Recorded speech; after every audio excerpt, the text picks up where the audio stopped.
Matthew chapter 9. And getting into a boat, he crossed over and came to his own city. And behold, some people brought to him a paralytic lying on a bed. And when Jesus saw their faith, he said to the paralytic, "Take heart, my son, your sins are forgiven."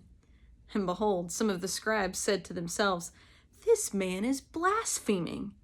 But Jesus, knowing their thoughts, said, "Why do you think evil in your hearts?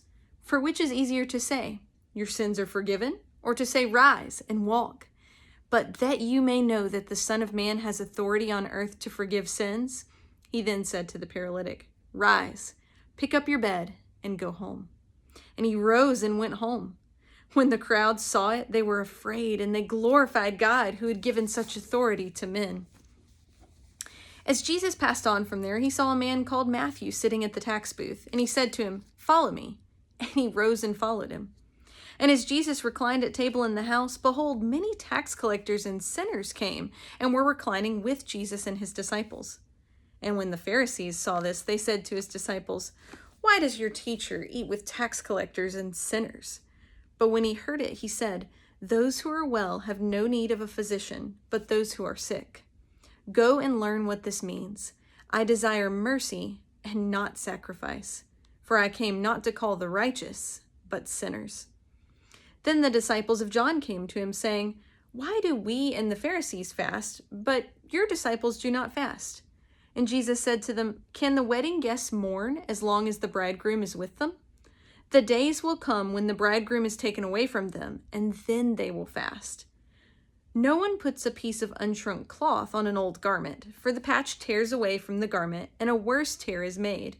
Neither is new wine put into old wineskins. If it is, the skins burst, and the wine is spilled, and the skins are destroyed. But new wine is put into fresh wineskins, and so both are preserved." While he was saying these things to them, behold, a ruler came in and knelt before him, saying, "My daughter has just died, but come and lay your hand on her, and she will live." And Jesus rose and followed him with his disciples. And behold, a woman who had suffered from a discharge of blood for 12 years came up behind him and touched the fringe of his garment. For she said to herself, "If I only touch his garment, I will be made well."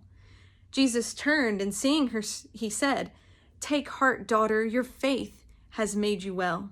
And instantly the woman was made well. And when Jesus came to the ruler's house and saw the flute players and the crowd making a commotion, he said, "Go away, for the girl is not dead, but sleeping." And they laughed at him. But when the crowd had been put outside, he went in and took her by the hand, and the girl arose. And the report of this went through all that district. And as Jesus passed on from there, 2 blind men followed him, crying aloud, "Have mercy on us, Son of David." When he entered the house, the blind men came to him, and Jesus said to them, "Do you believe that I am able to do this?" They said to him, "Yes, Lord." Then he touched their eyes, saying, "According to your faith, be it done to you." And their eyes were opened, and Jesus sternly warned them, "See that no one knows about it." But they went away and spread his fame through all that district. As they were going away, behold, a demon-oppressed man who was mute was brought to him.